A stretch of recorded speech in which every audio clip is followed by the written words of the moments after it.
সারা দেশ যখন শাওনের জুলাই সিডিআই ফিভারে আক্রান্ত, তখন প্রধানমন্ত্রী তারেক রহমান আবার ওনার সেই স্বভাবজত মিতব্যয়িতার পথে হেঁটেছেন। তো উনি কোথাও যাওয়ার পথে দেখেছেন যে বিলবোর্ডে প্রধানমন্ত্রীর ছবি এবং নানা রকম কথাবার্তা। তো উনি যে অফিসে বলেছেন যে এই জিনিস যেন আর না হয়, সরকারি টাকা পয়সা নষ্ট করে বিলবোর্ডে যে কোনো অনুষ্ঠানের সময় যেন সরকার প্রধানমন্ত্রীর ছবি না দেয়া হয়। সবসময় যেন যেই প্রতিষ্ঠানের যেই উদ্দেশ্য বা যেই কারণে প্রোগ্রাম হচ্ছে সেটার উপর যেন ইম্পর্টেন্স দেওয়া হয়।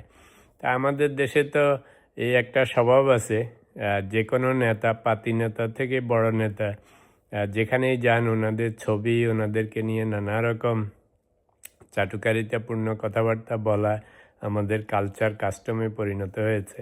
তো এই জিনিসগুলিতে অনেক টাকা খরচ হয়, কারণ এত বড় বড় বিলবোর্ড 2D 3D ডিজিটাল এগুলি বানাতে গেলে তো দুনিয়ার টাকা পয়সা একদিকে নষ্ট হয়, আর একদিকে মেইন মোটিভেশন হচ্ছে সরকার প্রধানের নজরে আসা, কিংবা দেখানো যে আমরা সরকারি দলের সাথে আছি। তো এইসব করে সুনজরে আসার একটা চেষ্টা। তো যাই হোক, উনি মিতব্যয়িতার সাথে চাটুকারিতার দুটা জিনিসই কমানোর জন্য চেষ্টা করছেন।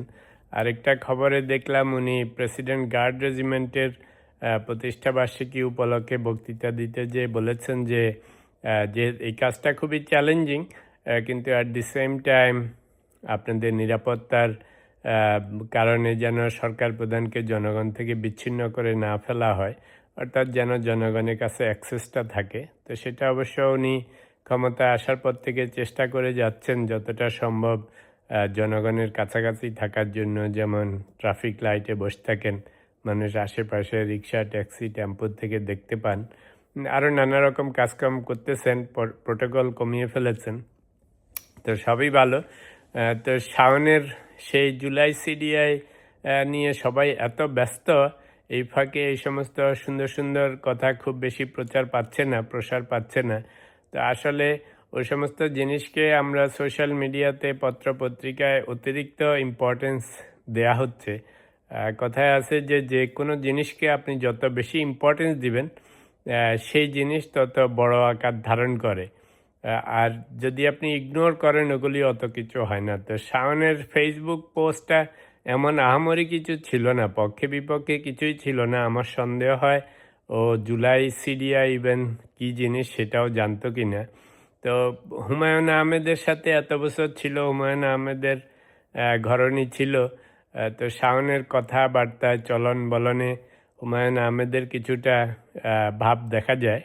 অবশ্য অনেক বছর সংসার করলে হাজব্যান্ড ওয়াইফের মধ্যে একজনেরটা আরেকজনের মধ্যে দেখা যায় কথাবার্তা, বলন চলন এগুলিতে। তো শাওনের কথাবার্তার ভাবের মধ্যে আমি হুমায়ুন আহমেদের একটু ভাব দেখতে পাই। নিশ্চয় জামায়াত থেকে কিছুটা শিখেছে কেমন করে কথা বলতে হয়, হাস্যরস করতে হয়। তো ওর পোস্টটাকে আমার মনে হয় আননেসেসারি ন্যাশনালি সব দলগুলি, পার্টিকুলারলি জামায়াত, এনসিপি, শিবিররা একটু বেশি পিক আপ করেছে। তো যত বেশি সমালোচনা করবে তত বেশি ন্যাশনাল ইন্টারন্যাশনাল পাচ্ছে, প্রচার প্রসার পাচ্ছে। এতটা হয়তো দরকার ছিল না, এমন আহামরি কিছু পোস্ট ছিলও না।